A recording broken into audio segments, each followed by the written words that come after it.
Unless you're constantly adding new followers, or if your followers are just like super engaged and super loyal and they're super fans, your engagement will always be trending downwards. This episode is so valuable, I almost considered gatekeeping it for my business clients only. I love this tip. So underutilized. I myself even have to remind myself to be like, all right, just post old shit. It still works. I hope this gives everyone permission, what I'm about to say, but about 70 to 80% of my posts are things I've posted in the past. Is it possible to revive an account that feels like it's really dead? Yeah, it's possible, but I think that the more of those things that you have done or have changed, like if you have a new niche, if you bought followers in the past, if you had a viral post in 2020, but you have had nothing since, all of those things can really hurt you. And so I think it's usually, in most cases, honestly best to just start over. Either way, there's going to be a suck. You just have to pick which suck you're going to embrace. Like either you're embracing the challenge of building it back up and revitalizing your dead engagement, or you're embracing the suck of like, hey, I have 0 followers. What I've seen is like oftentimes the newer accounts can grow faster. So I usually tell people to rip off that Band-Aid and start over. What is the best way for people to be utilizing Instagram stories today? What my current approach to stories is, and what I see working really well right now is... Okay, welcome to the show, Brock. I am so excited that you're here because I've been following you for years and I always find your tips and everything that you post online so helpful. And selfishly, I want to get all of your guidance and advice, but I also know there's going to be so many people in my community that can't wait to hear from you and learn from you. Like I said, I have so many entrepreneurs in my audience that are growing product and service-based businesses online. And a lot of us are using Instagram to grow and connect with our ideal customers. And this is like obviously something that you specialize in. And so, yeah, I'm so excited to just like have this conversation and bring everyone lots of information that I know is going to be really, really helpful. So welcome to Make Shift Happen. We're so excited that you're here. Yeah, thank you so much for having me. I'm really excited to be here. And, I think I've been following you for a few years as well. So I'm excited to have this conversation and get to chat about all things Instagram. So it should be fun. Yay, I'm excited. Okay, so I wanted to kick off with something that you shared recently because you said like a lack of new followers can contribute to your decreased engagement. And obviously you've probably been hearing this a lot. We've all been hearing it. Everyone's upset about the decreased engagement on Instagram. Reels are not performing as well as they used to. Views are lower, story views are lower, and everyone is kind of like panicking. What are we doing wrong? What's happening? And this is obviously a trend across the board. And I know that you've talked about this a lot and you might be tired of having the conversation, but it's like, yes, everyone's views are down. Like you're not alone, but also you have some interesting takes on like why that might be. And this was definitely one of them, just noting how if you're not adding new followers into your audience, the engagement over time is going to go down. So can you just kind of explain why that is and speak to the overall like decreased engagement? Yeah, absolutely. So I've been saying it for maybe almost a year now that like, hey, views are down for pretty much everyone. And initially I came to that conclusion just by asking my followers on my stories, like, hey, what's going on with you guys? And it was like, depending on the exact poll, between 85 and 90% of respondents would be like, yeah, my views are down. But then a study came out about a month ago from Metricool that showed that the average Reels views in 2023 are 76% lower than they were in 2022. So that like validated what I had been seeing and what everyone had been saying. And I think that is hopefully a little bit validating to everyone listening is like, yes, it's a bummer that they're down, but at least it's not necessarily that you're doing something wrong or that your Instagram or your content just sucks. It's just kind of like everyone's views are down. And there's a wide variety of reasons for that. But the one that you specifically mentioned that I made a post about the other day was around this idea of new growth and new followers. And a lot of people grew their following by a decent amount in 2021 and 2022, because at that time, let's think about what was going on, first of all, in the world. A lot of people were still inside. People were going out less, going to school less, working remote still. So people were spending more time on their phones. You couple that with the fact that Reels were new, they were hot, not everyone was doing them. Now everyone is. Like my grandma posts Reels, my grandpa posts Reels, but that just means there's more competition, right? And so now we're in a space where there's less demand because people are out and about, they're spending less time on their phones, they're back to work, back to school, whatever. And the supply is up because more people are posting. And a lot of us don't necessarily have new eyeballs. So if someone followed us in 2021, that was 2 years ago. And they've likely followed a few dozen, if not a few hundred people since then. And if they aren't consistently making it a point of engaging with your posts, they're not going to keep seeing your posts. And so a lot of what I see going on nowadays is someone went viral a few years ago. They got a couple 100,000 or maybe even just 10 or even just a couple hundred followers from that post. But now a few years have passed. And I think I made a joke in that post about this topic, which was like, hey, some of those people might not even be alive anymore. Like I can, off the top of my head, think of a few people who I know who maybe I knew in the past or I was friends with who aren't with us anymore, but their Instagram account still follows me. That is literally going to be a person who can never engage with my post again and thus, quote unquote, hurt my engagement. And so unless you're constantly adding new followers, or if your followers are just like super engaged and super loyal and they're super fans, your engagement will always be trending downwards. Yeah, it's so interesting. So with that, then we kind of go to, all right, how am I going to make sure that I'm consistently getting new followers then, right? So if the goal is more growth is also going to help me with my current audience and building engagement, we can kind of maybe dig into some like growth strategies. And you shared 5 of these that I really like. And so I'm like, okay, let's just go through them. I'll tell you them and then you kind of unpack them for me and give me like the deeper context. Perfect. So the first thing was sharing like share-worthy content, creating share-worthy content.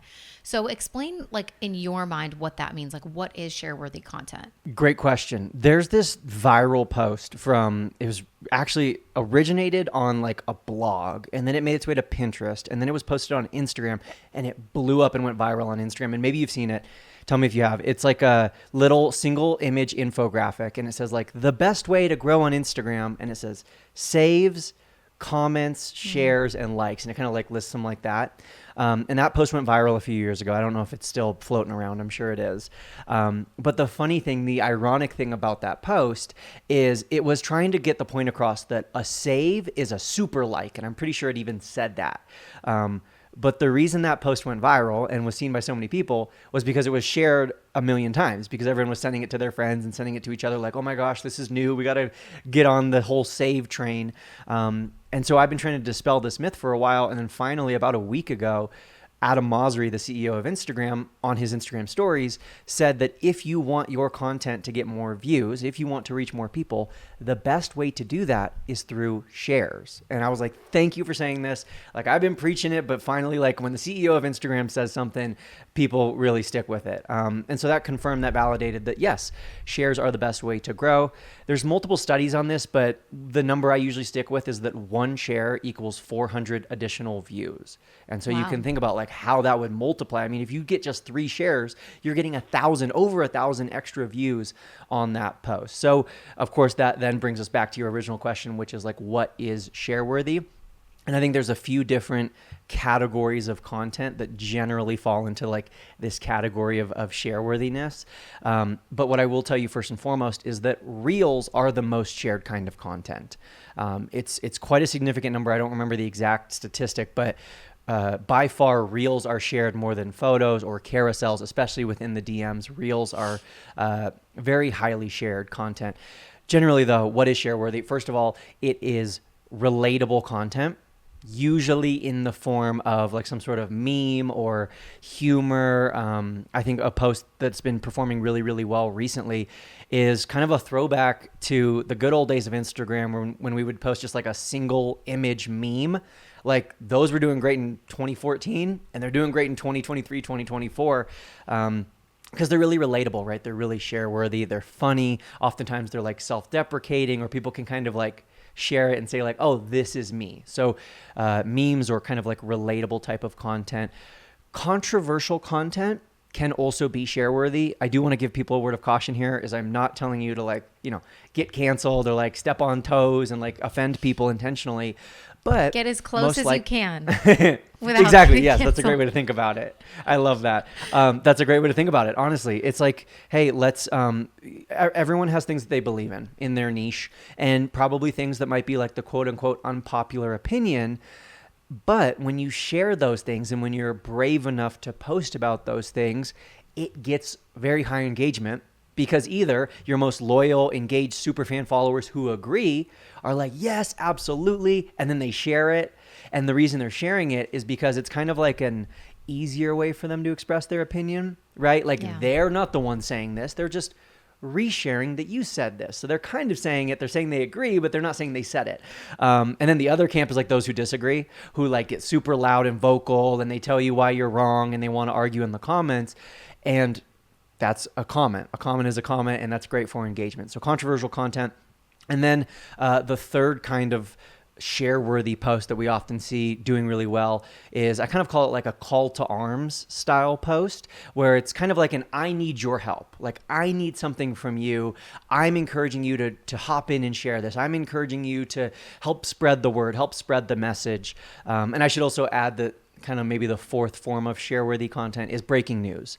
That's not always easy to do in every niche, but pop culture or breaking news, I mean, if you can be the first person to post the Taylor Swift Travis Kelce meme of the week, it's going to do well. If you post it 4 days late, you're going to be behind the eight ball there. But generally speaking, those are the four kinds of content. And the one thing that I do want to make sure people get out of that is that value isn't necessarily share worthy. So valuable posts with like, tons of information and juicy tips and stuff, those are great, but they're rarely share worthy because they're something that people consume and they hold for themselves.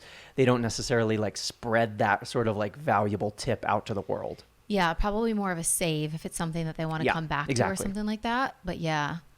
I also think like people can just like use themselves as a case study of like, what is the stuff that you're sending to your friends and family? Like, we're all sending reels all day long to our friends, our partner, whoever. Like, it's like you get to the end of the night and you're like, and I have 10 reels from my boyfriend that I need to now like watch. Literally. So it's like, what is that stuff? It's the dog videos, to be honest. It's like the funny stuff, the relatable stuff, just the life stuff. So I think that's a really good tip there.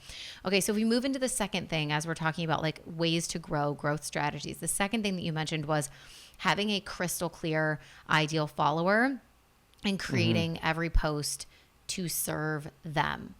What does this look like? Because I think people can get lost sometimes of like, there's so much of like, oh, but I'm so multifaceted. I'm so interested. There's so many different things about me. So for you, as someone who specializes in like Instagram growth and strategy, where do you see us drawing that line, and how important is it to like every post to be about the ideal client? Yeah, great question. I think first and foremost, your account is a great example of someone who has a very clear ideal follower.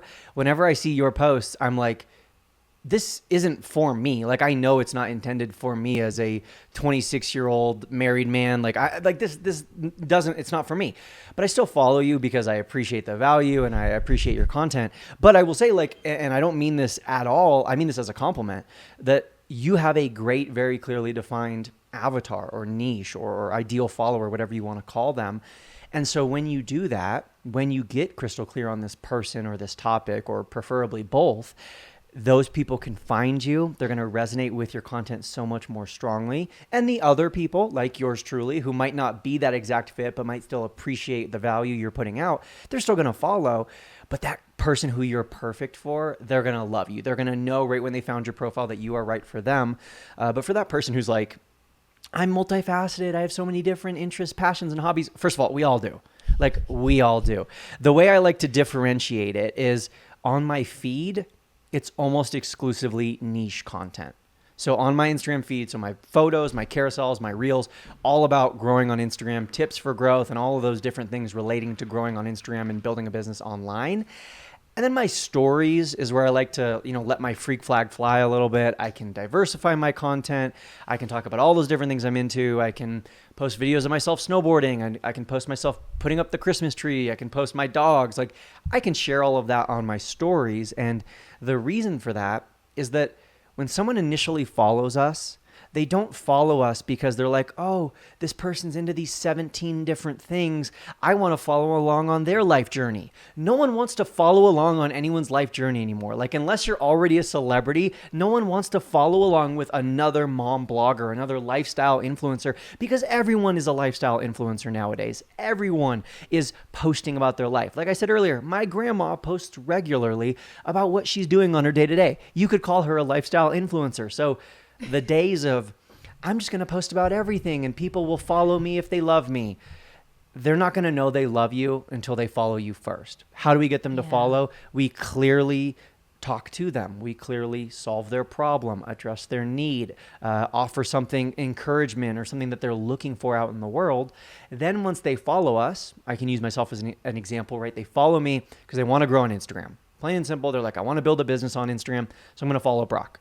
Then they watch my stories for a few weeks. They interact with me in the DMs. They get to know me a little bit more. They see more of the behind the scenes. Then they can fall in love with me. Then they can become a super fan. But they're not going to become that right off the bat if I'm just like spewing all of this information at them. There has to be something that initially grabs them and hooks them in. And I think that distinction between like feed and stories and the different spaces that we can utilize within Instagram itself is helpful for people, because they do want to be able to share those different elements, but like knowing when and where and why is really helpful. And then they kind of, you know, as they get more into following you and watching your stories, they get to also meet the other characters in your life. They get to meet Tay, they get to meet the dogs, they get to meet Shalene, like, and then it's a whole, I call this the reality TV effect, you know, when then, then people feel like they're part of your reality TV experience of like knowing you and knowing your life. But the important distinction there being like, no one's going to follow you from that type of content. You've got to give them a reason initially, and then they can kind of get into that. So that's really helpful. Okay. So the third thing was repurposing and reposting your best content from the past, which I love this tip. So underutilized. I myself even have to remind myself to be like, all right, just post old shit. Like, it still works. So what are some of your favorite like versions of repurposing? Because I think people hear repurpose and they're not always completely clear on like what that actually means. Yeah. So I hope this gives everyone permission, what I'm about to say, but about 70 to 80% of my posts are things I've posted in the past. Very rarely are my posts new or fresh. And oftentimes it's the new and fresh ones that end up not performing as well. It's the ones from the past that end up performing even better. So what I'm doing is every 3 months or so, I'm just looking back at my old posts and being like, well, what did well? So right now, as we're having this conversation, beginning of December, end of November, and I'm like looking back at the summer and I'm being like, hey, what worked in July? What was my best post of June? What post got the most saves or shares or likes? And then I'm able to take that post and either just directly repost it, like save it to my phone or find it in, you know, Dropbox or wherever I have it saved and post it again. Or I can take it and like put a new spin on it. Maybe I'll re-record it. I moved in June, so maybe I'm going to go back to May, find a video that I recorded at my old place, and it would be weird if I reposted it now because everyone would be like, that's not your office, like that's your old, you know. So I'll just take that old video and I'll just say the exact same script again. Like, I'll literally record word for word what I said back in May, have it re-edited and post it again, and it's essentially a new post, but it's something that's already been proven to work. It's something that's already been proven to perform well. And so by posting it again, I can almost guarantee good results. Have you ever taken something that you posted as one style of content and just converted it to something else? Like, let's say you had a reel that did really well, and then you're like, I'm just going to make it a carousel. Do you kind of do that as well? Absolutely. All the time I do that. And it's so easy to do is I can like take a reel. The hook of the reel becomes the first slide of the carousel. The second sentence of the reel becomes the second slide of the carousel, so on and so forth, or vice versa. Like, I'll take a reel or a carousel, that did well a couple months ago, and I'll use it as the script, or I'll take a caption, like maybe I wrote a long caption with a couple paragraphs, and I'll use that as the script for my reel. So there's so many different ways that you can kind of plug and play. Okay, number 4 in these like growth strategies was doing one collaboration a week. And this is something that I really want to hear you talk more about, because I think it's one of the least well-known or talked about ones. So tell us like why collaboration is important and why you think people should be doing as much as one per week if they can. Yeah. I should say one per week is my goal if you're also hitting my other goals of like staying consistent with maybe one post a day. If you're only posting 3 times a week, if one out of those 3 is a collaboration, that might be a little bit too much. Maybe you want to scale it back to like every other week or once a month. But overall, I feel like collaboration posts are super underutilized. And yet Instagram is yelling at us, sending signals that like this is important to them. They keep expanding the collaboration tool. Earlier this year, they made it so that 3 people could collaborate on one post. Now I think it's even up to 4 or 5 people can collaborate on one post. And it's just a great way to get exposure to other people's audiences. Even if that post doesn't necessarily perform as well as your average post, like let's say your average post gets 100 likes and this post ends up getting like 60, those 60 likes might be half from that collaborator, which is 30 new people who have just discovered your page, which if you are collaborating with someone who's also in your industry or in your niche who does what you do, they most likely have followers who are interested in the same topics. And so now you have 30 prime candidates, perfect ideal followers who have just discovered you. And it's also just such a great way to connect, make Instagram more enjoyable, bring some actual like fun and positivity and networking back to Instagram. So it's not just like a solo monologue of you yelling at the wall. And there's so many people who feel like they don't have enough followers to do collaborations, but that literally means that there's so many other people who are in that exact same boat. Like you don't need 100,000 followers. If you have 200 followers, find someone else who also has 200 followers, who also does what you do, posts about what you post, and plan out a post together. Do a reel or do a collab on a carousel post or something like that. And it's such a great way to just get exposure to new audiences. And it's also just really fun. Yeah, I love that. And it reminds me of, look, I just remember when I was first starting out, I always wanted to collaborate. And then I think you get further along in your journey and you get comfortable with the way that you do things and maybe you don't do it as much. So I think it's even a challenge for me to be like, yeah, I should do that more. Like I should go out of my way more to collaborate with other creators and coaches and people within my niche on Instagram. Because I do it all the time via podcasting, of course. But to then like expand that into Instagram content is a good challenge for me. Yeah. I think it's a challenge for me too. Admittedly, it's something like part of me saying your goal should be 1 a week is that like a month ago, I was like, hey, my goal should be 1 a week. And so I'm kind of pushing myself to say, hey, even if this post isn't going to get as great of engagement, or I'm going to collaborate with someone who has less followers than me, that's okay. Because at the end of the day, I'm reaching new audiences and it's really rewarding to get to put your brain together with someone to think up a post. So yeah, it's a challenge for me too. Do you normally do this with people that you kind of know in your industry? You guys follow each other. Maybe you have we all have those kind of like business friends where we're like, hey, we're kind of doing the same thing. And then do you just kind of like reach out and say like, let's collaborate on a post? Or what's your approach? Do you look for people that you aren't kind of friendly with yet and that are more strangers, or is it built first from relationships? I think it's built first from relationships. Like I try to keep my ear to the ground and stay super like on the pulse of Instagram coaching and all of the Instagram coaches out there. And I try to follow them all, especially once they start to like gain traction and have their own success. And then if I follow them and I'm like watching their stories and I'm like, hey, I like this person's values. I dig what they're talking about. We're aligned in what we teach. Then I'll build that relationship. And it definitely starts with the relationship first. Like I'm just having conversation with them. I'm responding to their story. I'm saying like, oh my gosh, your dog is so cute. Oh my gosh, that dinner looks so good.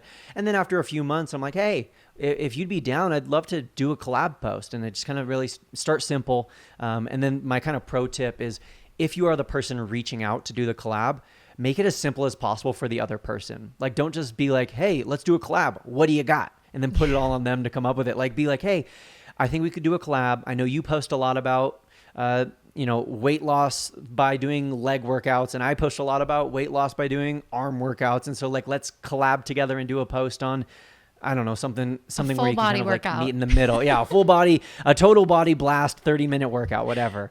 But like come to them, have the script ready to go, be open and flexible for feedback. But on my end, when people reach out to me and they like have everything already planned, I'm like, okay, Yes. Like Marketing Harry, he's the best example I can give of this. Him and I collab probably more than anyone else I collaborate with.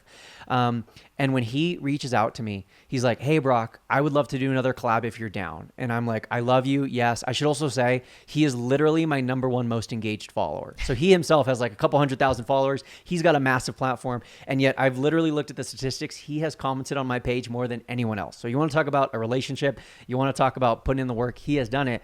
But when he reaches out to me and he's like, let's do a collab. And I say, yes, he literally will send me like 3 carousel ideas that have already been designed. They've already been written out. They've already been like fully made. And he's like, let me know if you want to add or change anything to these, but I'd be more than happy to like slap your face on it, slap your name on it, and we can post it as our post. And it makes it so easy. It makes it so simple. It's like a no-brainer. And so every time he asks, I'm like, yeah, let's do it. Yeah, I love that. I think that's a really, really good tip. And the thing about that is like, if you reach out and you're looking for collaborations and people say no for whatever reason, you just have posts that you were already going to post anyway. So you don't lose anything by doing it in that way. So I love that. It's a really good tip. Okay. So the last of the 5 growth strategies was improving your hooks, which this one is my favorite because I talk about hooks all the time. And it's one of the main things that I teach my clients that really, really helps them in their business.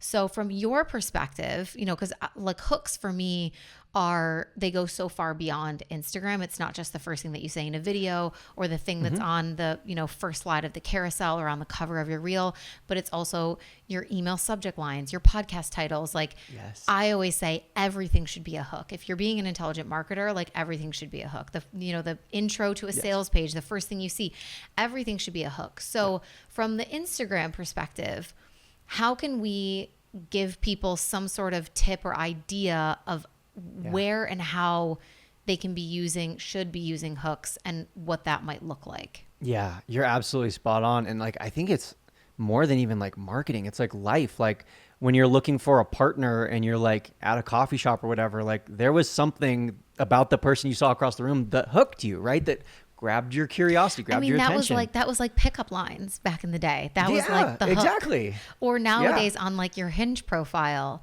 people have all these opportunities to say like funny, cheeky things in like really short ways. Like that's a hook. So yeah, it's just everything in life because attention is our economy now. So being able to grab someone's attention is the most valuable thing that you can do. Absolutely. And it's the most important part of your content on social media. I don't care how well designed, well written, thought out, pre-planned your reel or carousel or whatever it is.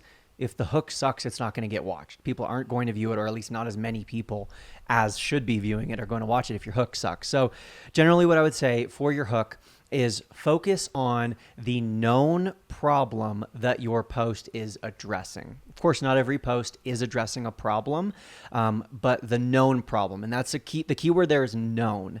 Because a lot of times we try to address problems that we think our followers have, or we try to address problems that we know that they have, but they don't know that they have. Or we try to address like step C in the process when they're so focused on step A. And so focusing on that in your hook. So for example, I could say, here's 3 ways to improve your alt text SEO on your Instagram posts. And it's like crickets because people are like, what's alt text? What's SEO? Why do I need to improve that? But I'm like, but if instead I focus on the known problem, which is low engagement, and I say, if you want to boost your engagement on Instagram, here are 3 quick tips you need to know. Then it's like, oh, okay, he's addressing a known problem. And then the great second step there that I added on kind of like the second half of that sentence is, here's 3 quick tips you need to know. So I'm kind of piquing their interest and telling them what I'm about to tell them. So I'm about to share with you 3 quick tips. I'm about to share with you a strategy that takes you less than a minute. I'm going to show you the exact formula that I use. So I'm telling them what I'm about to tell them. So I think that's really important with your hooks. And then another thing that we have found is negative hooks. Now, I want to add a disclaimer that I don't want anyone to overuse negative hooks because there are literally studies that have shown that overusing negative hooks can lead to lower engagement. But in moderation, a healthy amount of negative hooks can be really helpful. And what I mean by that is things like, don't do this, avoid that, stop this, stay away from that. When you tell people, exactly, top mistakes, biggest don'ts, biggest pitfalls, all of those things, those grab people's attention even if it's the exact same content, like whether I'm telling you don't do these 6 things or do these 6 things instead, it's essentially the same post. But the one that I'm telling you what not to do is going to grab more attention because, our cave people brain doesn't really care about all the pretty flowers and butterflies. It cares about like the one tiger that we have to pay attention to or it's going to eat us and we're going to die.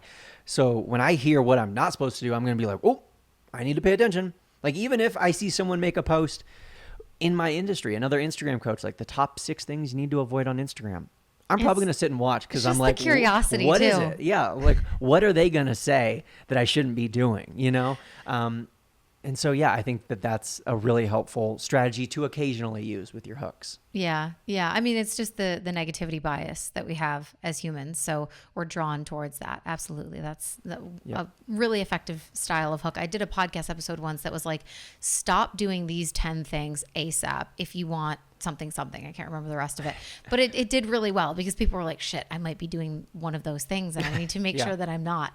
So yeah, I love that. Okay. What is your feeling? I wanted to ask you about this personally. What's your feeling about having too much educational content? Because I've heard some people have conversations about this as it relates to Instagram specifically, and just kind of like, what is the mix between like that fun personal brand or lifestyle content and actually teaching and educating? And I've heard this argument of like, if you have too much, if you're too heavy on the educational content, you just become like a resource for people and they know that it's always going to be there and it's always free. And then it's kind of dry.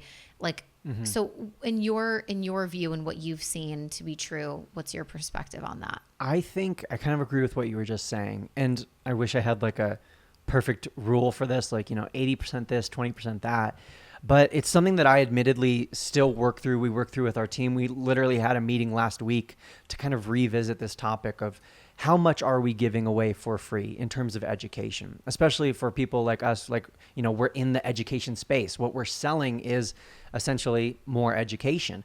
So we have to learn, how much education is necessary to establish credibility, how much free stuff is necessary to build and establish your audience.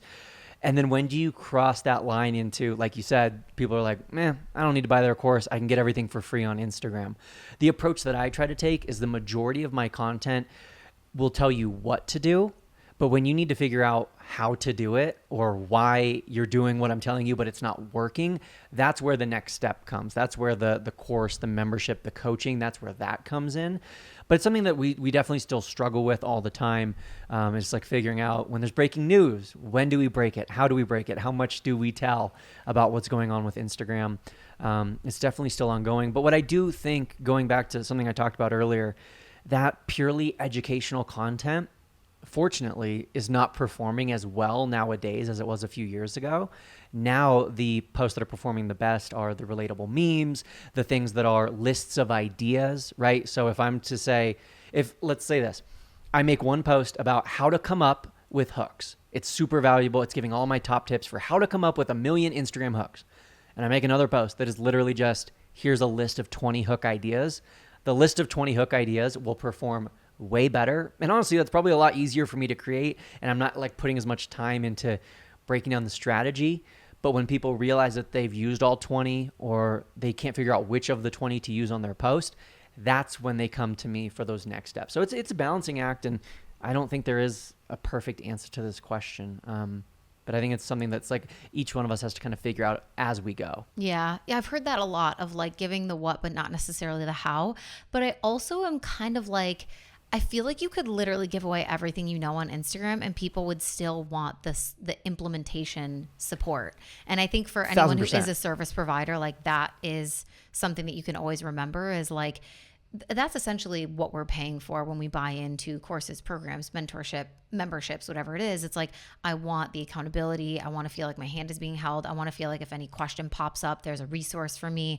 I want to have skin in the game so that I feel like for the next 3 months or the next 12 months or whatever it is, like I'm going to be really focused on this thing and I'm going to be using strategies every single day instead of just sitting on the toilet, scrolling past a reel and being like, oh, that's a good idea. Like, and then what, right? Most people don't even do much much with that information anyway. So I think that's another thing Yeah. to remember too. Absolutely. And I think the order of events is also important, right? Like that's oftentimes the beauty of a course or coaching is I'm going to walk you through step one at step one, step two at step two, and so on and so forth. If you follow me on Instagram, exactly like you just said, today you might get a post about collaborations, and tomorrow you might get a post about niche, and the next day you might get a post about hashtags, and you're kind of just like throwing stuff against the wall, not doing things in the right order. It's like building a house and starting with the roof and then painting the walls and then laying the floor, and then like you're going in the wrong order. It's not going to work. And so I think you're absolutely right, is like, even if you are giving away all of that, people still don't know what order to do things in. And that's kind of where the next steps come in. Yeah, that's so true. I've never really thought about the order thing, but that's like so true too. I love that. Okay, so we've got to talk about stories, because we mentioned a little bit earlier, like stories is kind of where we get the reality TV effect. We see more of who you are, your personality, your life. What is the best way for people to be utilizing Instagram stories today? Something that I saw you share recently that was helpful for me too, and I think about often, is they've extended the length that you can record an Instagram story for. And we remember the days when it used to be 15 seconds, and that motherfucker would cut us off every single time. It was the worst. It was the worst, but like actually it forced us to be like more concise. And sometimes you would get almost to the end of what you were going to say and it cut you off, and then you're like, all right, I'll just finish there. And I'm like, you know what? It's not that bad. I feel like maybe 30 seconds is a sweet spot, but even so, when you're in the mode of watching people's stories, I feel like your thumb is just subconsciously tapping. And so you said, like, don't talk for the full 60-second limit that you have on your Instagram stories. What are some other like IG stories tips, or like, can we expand on that? Like, how should we be using them today so that we're really using them to the best of what they can do for us? Yeah, great question. Great question. I think, first of all, like you said, I just want to reiterate, be concise as possible. Like the 60-second thing, I suck at it myself. Whenever I press that record button, I'm going to say the same sentence 3 different times in 3 different ways back to back. And then I'll rewatch it and I'll be like, I said what I wanted to say by the 12-second mark, and then I just kept blabbering. So make it concise. Literally. And personally, what I've been doing, I don't even use the video feature on stories anymore. Like I don't do video stories unless there's something really heartfelt that I just like need to get off my chest, or I want to go on a rant. For the most part, I don't though. What my current approach to stories is, and what I see working really well right now, is less is more to the most extreme. So where I used to say 10 stories a day, 5 to 10 stories a day is your goal. Like the more, the merrier. The more you post, the more views you're going to get, all of that good stuff. What I've seen recently, my story views have 5x'd. I was really frustrated with my story views really like over the summer. I kind of just noticed that like, even if I was growing my following, my story views were stagnant or going down. And I was like, this isn't right. I don't want this. I want to strategically bring them back up. And now they originally went like, I think I'm trying to do quick math here. They like doubled within a few months. And then within the last 3 months, they have 5x'd from that number. All right, give us the tips. Come on, Brock. Okay. So literally. I'm like, I need to know this shit. So stop recording videos. I'll tell you all the things to stop doing. Stop recording video stories. Stop sharing your feed posts to your stories. Stop posting links on your stories, which are all things like those 3 things are the 3 things that pretty much everyone does every day. But here's the problem. Someone's watching your stories, like you said, quick. They're tapping through. If they want to receive a link, I would much rather that someone use DM automation rather than having the link sticker for a million reasons. If you're sharing a feed post, again, this came from Adam Mosseri on his Instagram stories. He said that according to their internal studies, they found that the average Instagram user doesn't really like seeing feed posts on stories. Because when I go to stories, I'm going to see your stories. And I know people will be like, well, I appreciate when I'm watching stories and I see a feed post because that reminds me to go look. Sure, but that's not the general population. The general population goes to stories to consume stories. They go to the feed to consume feed posts. So stop sharing your feed posts, stop posting links, stop doing those 60-second stories where you're blabbering on. And instead, what I've been doing recently is literally 3 stories a week. So like maybe every other day. And text post stories with like 3 paragraphs worth of text. What happens there? Someone opens it and they hold down their finger. That tap finger, it holds down. And so now Instagram, which says in Instagram's algorithm's brain, it's like, this story lasts 5 seconds. So, we base the completion percentage off of that, which usually if you just post a really long story and someone watches 3 seconds and they tap, that's 3 seconds out of 60. That's horrible. But now you have a text post story. So that image, that text post, I think it lives for like 5 seconds. That's how long it's visible. But now someone's holding on their finger and they're reading that paragraph or those 3 paragraphs. And it's something engaging, right? Like we're not just writing super long, blabbering on paragraphs. Like it's something that's going to matter to our audience or it's insightful. So they're holding down to read, and that took them 25 seconds to read. That story was supposed to last 5, and now it lasted 25. And then maybe you added at the bottom, reply with the word guide, and I'll send you my free guide. And so now people are replying to that story as well. The Instagram algorithm is like, holy crap, this is the most hot story. People are loving this. It's so good. People are spending 5 times the amount of time they would normally spend on it. And that's what's skyrocketing views. So I'm sure this will change within the next few months once everyone starts doing this. But right now, that is what is flipping, crushing. And I should say, going back to what we were talking about earlier about like letting your freak flag fly and you know, forgetting the niche on your stories. I was looking through some of my top stories the other day. And I think of the top 15, all 15 are heavy on the text, multiple paragraphs.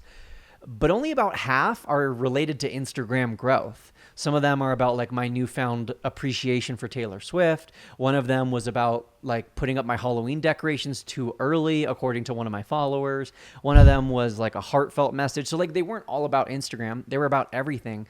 But because they all followed the same strategy, the views are literally blowing up. Like I am rapidly increasing what I'm charging brands to pay for my stories because like it's working and it's consistent. Yeah. Okay. Amazing. So I've been trying to avoid links and do the DM automation, which is something we can talk about if we have time. But I probably need to talk less on my stories for sure. And I've noticed the same phenomenon with text on stories. I have done something in the past several times where I'll kind of like have one of those days where I'm going back through my camera roll and you see like really old pictures or things of like when you first started your account or when you first started your business or whatever it is in relation to your niche. And I just kind of like go on this journey of like pulling photos from all these different eras and kind of like basically detailing a summary of like my business journey from, let's say 2019 to now, and like pulling old photos and putting text on top. And I just remember like that day sharing a story like that, which was probably like 8 to 10 slides of photos, but they all had text over the top, kind of explaining these different versions and iterations and significant moments throughout my business journey. Like my story views probably doubled in that day. And it's because so many people are holding it down. So it definitely works. So you guys use that tip. That's an amazing one. We need to do that more often. Okay. Long versus short captions. What's your vibe? I'm a short caption kind of guy just because I don't like writing long captions. But the bottom line is whatever your audience prefers. I know that like one super popular kind of post that I'm not a fan of, but that's my personal opinion. Objectively speaking, it is working. And that is the posts that are like 6 seconds long and they start with like the hook of whatever the content's about. And then at the 3 second mark, it says, read the caption. And then the caption is like 19 paragraphs. It's a similar idea to the whole stories thing, right? People are reading this really long caption. The 6 second reel is just looping and looping and getting a ton of views. But not every audience prefers reading long captions. Not every audience is trained to read long captions. I know my audience, they don't really like reading long captions because they've gotten used to years of me not doing long captions. So yeah, but there's no necessarily, perfect length of a caption. It's just kind of like whatever it needs to be for the post. But what I do like to say as a general recommendation is your caption should be the opposite of the post. So if the reel is 60 seconds long, the likelihood that someone's going to watch a 60-second reel and then read a 19 paragraph caption is pretty low. So if you do a long reel, keep the short caption. If you have a 10 slide carousel with lots of value, keep the caption short. Like make the caption just a call to action, like don't forget to like this post or save this for later, something like that. If it's a 6 second reel or if it's a single image carousel or single image post, maybe you're going to write a longer caption to kind of balance things out. Yeah. And I think that happens naturally too. Like if I've created a long video with lots of value or a really long carousel, I'm like, what am I supposed to write for this caption now? And it's like, that's the point. Just don't. Honestly, you don't even need it at that point. So, and I literally wrote on my notes, I'm like, does putting read the caption on the screen help? Or are people annoyed by that? Because I like, it works with the attention thing, but like, I think some people are like, ugh, again, seriously, just read the caption. I'm annoyed by that. And when I polled my audience, because I asked them the other day, they were annoyed by that. But yet, oftentimes what people say they feel isn't always reflected in how they act. And even though people tell me that they don't like that, they still continue to engage with those kinds of posts. And those posts do continue to go well. Like if you scroll through your Reels tab, I guarantee you won't get more than 5 Reels deep before you see one that is literally what we just described. So it's working. It's just kind of up to personal preference, whether that's a route you want to go down. Yeah. And maybe just like sprinkle it in, not every single, don't do that as a strategy for every single reel.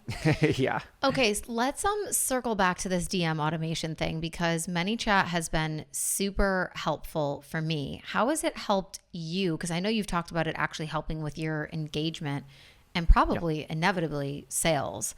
What's been helpful about it for you? And what do you think people should, at the very basics, if they've never used it before, like what's the most basic thing they can set up that would be helpful for them?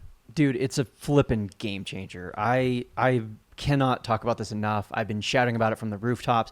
I'm so thankful that like I've been doing brand partnerships with them for like 3 years now. And like we have a really tight relationship because I would never shut up. I would never shut up about ManyChat, even if they weren't paying me. You're an early adopter. I am an early adopter. I literally said that I recorded a podcast yesterday about ManyChat, and I called myself an early adopter. But anyways, what it is, first of all, let's start with what it is. It's when we post on Instagram and we say, comment the word guide and I will send you the link, or reply to this story with this specific keyword and I will send you this specific thing. That's what DM automation is. It's automating responses. What I've seen on my account, I just did a study. Over the last 60 days, I compared when I was using DM automation versus when I was not using DM automation. So when I was using it on my Reels, I received on average 71% more views, 141% more likes, 1,500% more comments. So like that alone, like more views, more likes, more comments, boom, that's awesome.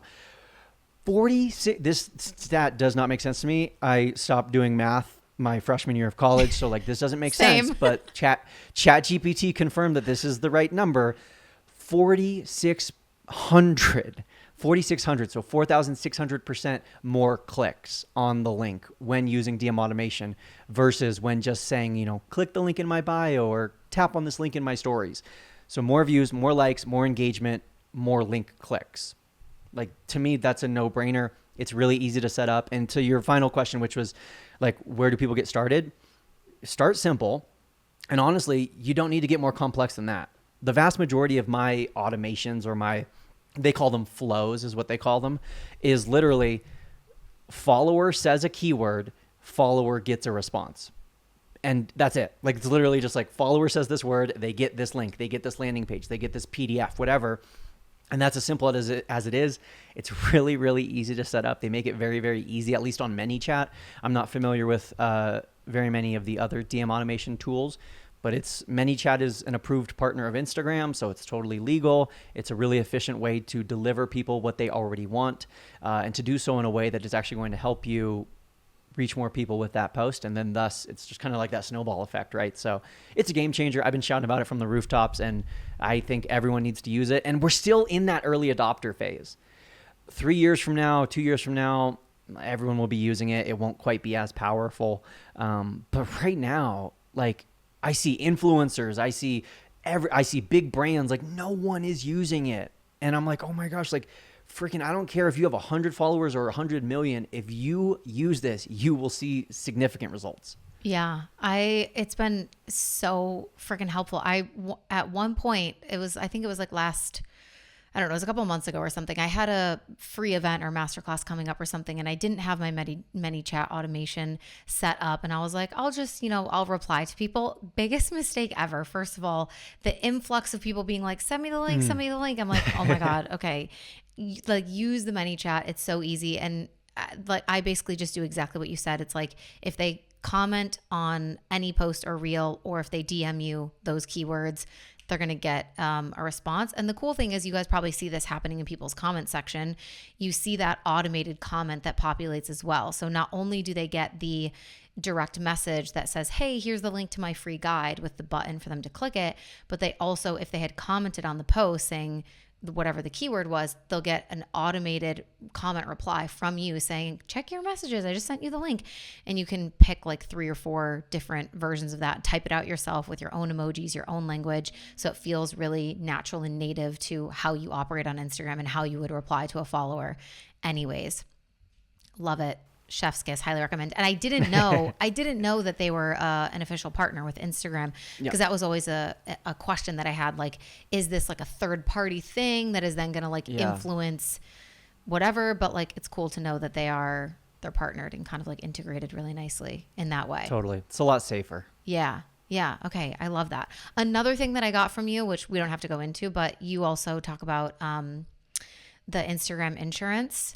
And I got myself Instagram insurance from you talking about it. But then also we got the option to get verified. So I did that. Just quickly for anyone who's like wondering, should I get verified or not? Do you think that it's worth it now that we've had it for, I don't even know how long it's been now? I do, because I don't think there's any downside to it. There have been reports anecdotally. There's no data supporting this, but there have been people who are like, when I joined Meta Verified, my views went down. And I think it's more like everyone's views went down and you just happened to join Meta Verified at that time. So from what we have seen, like actually statistically speaking, there is no downside to being Meta Verified and having the blue check. There are only upsides. Depending on who you are, you might think they're huge upsides. You might think it's a minor difference, but either way, I think it can only help you. And so I recommend that everyone gets Meta Verified. Yeah, cool. It's been a good experience for me so far as well. So I think it's worth it, especially if you just want to feel really safe and if your account is your business. Okay, the last thing that I want to ask you about, well, I have 2 things. We'll see if we can get to them. If someone has a debt account, I have so many clients that have questions about this. They feel like they grew in a couple of years ago. Maybe it was like a fitness account or something, and now they're doing something else and they feel like their community is not engaged. Their views are super low, but they have a lot of followers. So it feels like there's this credibility piece there, but they're like, what should I do? Do I start fresh? What would you recommend? Like, just rip the Band-Aid off. Do you start over? Like, is it possible to revive an account that feels like it's really dead? Yeah, it's possible. It's definitely possible. But I think that the more of those things that you have done or have changed, like if you have a new niche, if you've bought followers in the past, if you had a viral post in 2020 but you have had nothing since, all of those things can really hurt you. And so I think it's usually, in most cases, honestly best to just start over. Either way, there's going to be a suck. Like, you just have to pick which suck you're going to embrace. Like, either you're embracing the challenge of building it back up and revitalizing your dead engagement, or you're embracing the suck of like, hey, I have 0 followers and everyone has followers, it seems like nowadays. So now I'm the person with 0. Either way, it's going to suck. But what I've seen is like oftentimes the newer accounts can grow faster. So I usually tell people to rip off that Band-Aid and start over. And you can always keep the old one too and like keep posting on that one. And if the new one takes off, then ditch the old one and stick with the new one. Okay. Just had to ask because I know so many people are in that boat and they would love to know. Okay. Last thing, your top 2024 Instagram predictions. What do we think is going to happen? Every year, Brock comes out with his predictions. I'm sure he'll do a post. So make sure that you follow him for the full thing. But what are you thinking, visualizing so far for 2024? Yeah, there's a lot. And I've been trying to build relationships with like some of these hackers who like actually know what's coming in 2024 because they can like see what Instagram's testing. I can't share any of that, but what I can say is there's 3 big predictions that I have for 2023, and I'm still formulating all of these and working on them. But I think the first one is, and this is kind of a hopeful prediction too, the rise of long form content. So I hope that in a similar way that TikTok has really embraced 2, 3, 4, 5 minute long videos, I hope Instagram Reels and the Instagram Reels viewers do the same. And we kind of move away from the 6-second trending loop, and instead we move to like this more authentic content. And I hope part of that is that maybe Reels can be longer. Maybe Reels can be 2, 3, 5, up to 10 minutes. We'll see. I think another big prediction, something that's going to happen, and this one's a little bit more of a bummer, is I think there's going to be an increased view gap between the highest quality content and everything else. So I think that the content that's the best of the best, whether it's like very highly produced, highly edited, put together really nicely, or it's just like that funny, that engaging, but it's just like quickly recorded on your phone, on the subway, whatever, the best of the best content is going to be doing much better next year than it is right now. And the average content, the kind of just like trending audio lip sync, the behind the scenes thing, I think those are going to really drop in views. We're going to see like a big discrepancy between the top content and everything else. And then the third prediction that I have is less is more. And we talked about that already a little bit when it comes to stories, but I think less is going to be more when it comes to followers. People are going to get brand deals even if they have 1,000 followers. They're going to start getting paid for posts because they have less followers, but they have more engagement. I also think in terms of feed posts, less is more might be true as well, where less feed posts, but focusing on a higher quality of feed post, that might be the strategy to win in 2024. So those are 3 of my big predictions. And that last one's kind of anti what I usually preach. So we'll see. Yeah, I know you've always been the guy that's like every post doesn't need to be A+, like just post. So it'll be interesting to see if that rings true. I'll be following along to see Awesome. how it's turning out. Yeah, make sure that you guys go follow Brock. Thank you so much for your time. He always so over delivers on his content. You guys obviously have like the Insta Club Hub. Anything else you want to shout out in terms of how people can get more of the information and knowledge from you, work with you, the podcast, like pimp out all of your stuff? Just follow me on Instagram. I appreciate that. No, honestly, yeah, we have a podcast. We have got a million things going on. The best way to get connected is just follow me on Instagram. And if you want to learn more, you can DM me about the podcast or DM me about the Insta Club Hub. But really, I just want to say thank you for having me on today. This was a great conversation. I'm glad we finally got to make this happen. So thank you for having me. And thank you so much to everyone who listened today. Yeah. Thank you so much, Brock. If you guys found this episode valuable, make sure that you take a screenshot, share it to your Instagram stories, and tag me and Brock. Let us know what you loved. And if you have someone who you know would find value in this, copy the link and send it to a friend. Let them know you were thinking of them so that we can all grow together in 2024. I love you guys, and we will talk next week. Bye.